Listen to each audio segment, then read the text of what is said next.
Hey and hello everyone, David here and welcome to part 2 of this little devlog series for Crystals of Irm. This is actually the last video I released before releasing the Crystals of Irm demo on Steam, so there are pretty exciting times ahead, but let's start with the video. Under the last devlog I got this question if I could talk about the art process of the environment and characters of Crystals of Irm, and first of all, thank you for that. It's always pretty exciting to get questions like this, and this will be the topic for today's video. So to keep this video short and straightforward, I'm only talking about the process of the environment and why Crystals of Irm looks the way it does. I'll talk about the characters in another video, it's better that way, I guess. First, I want to show you some inspirations for the game and share some thoughts about the general design.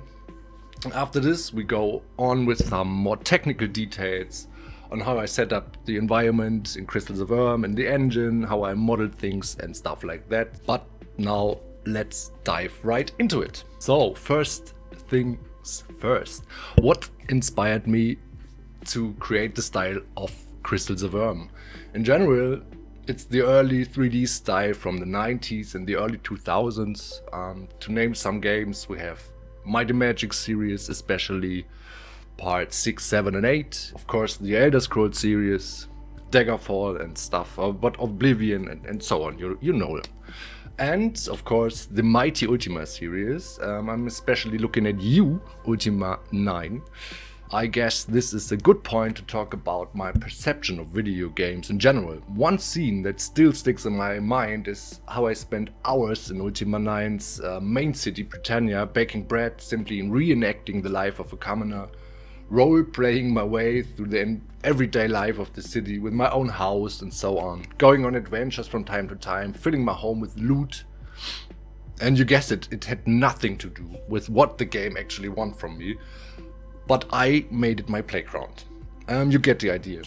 So some thoughts about this. It's up to me to fill the gap between the visual presentation and the intention of the world. More important, with these limited representations, one's own imagination is always called for, and how far I want to get involved in the world is totally up to me.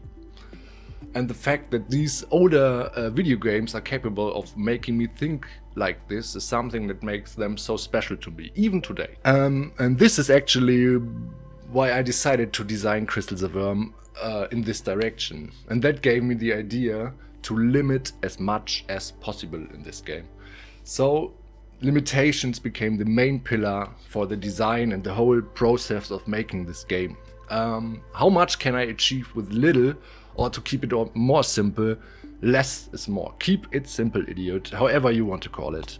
If you apply this principle not only to the graphics but question every aspect of the game, this leads to a much more practical effect, because I always ask myself first, what is the easiest way to get this task done?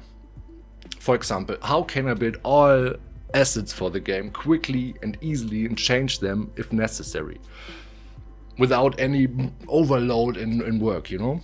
Another great aspect of this rule, it helps me to get things done, and that's the most important thing if you're doing a game on your own, I think. Yeah. So it's definitely a win-win situation to have this principle and combine it with your work on the game. The environment art process. With this little introduction, I will now show you how I have technically realized this style. There's actually no crazy stuff and the process is pretty straightforward. So let's have a look at this. First, let's talk about the software I use. You remember, the less the better. I use Sprite, but actually every pixel art program will do. Blender, of course, and 2 Blender add-ons.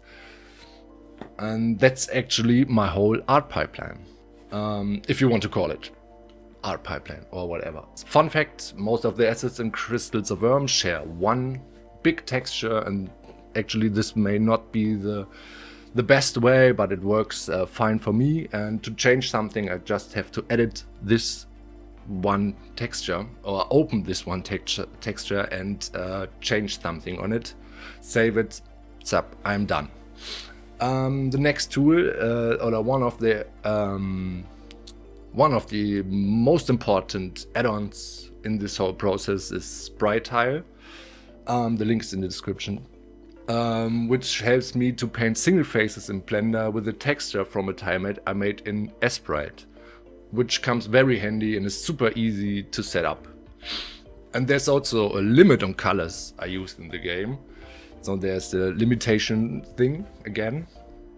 Everything you see is made with these colors from this awesome palette.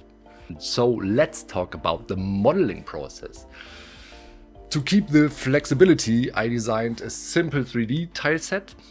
This consists of walls, doors, stairs and so on. The simple advantage of having few 3D tiles, whether it's the dungeon or village, the process to implement, assemble or change these places completely in the engine is pretty fast and easy, because I just edit them in Blender, export them, and you're ready to go.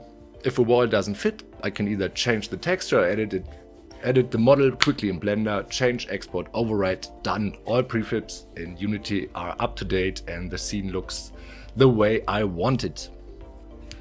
To keep this exporting process simple and clean, I use another add-on for Blender called FBX Bundle. I guess it's from Maya and someone ported it over to Blender.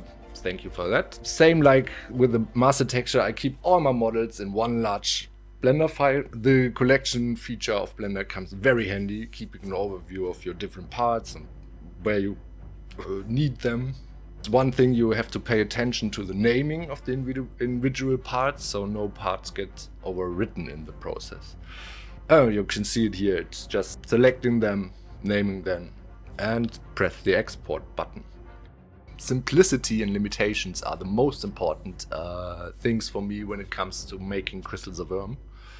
Having this in mind, this rule can be applied to the design issues, but also to the technical aspects of the game. The fewer tools I need, the faster I can work, the better it is for the game.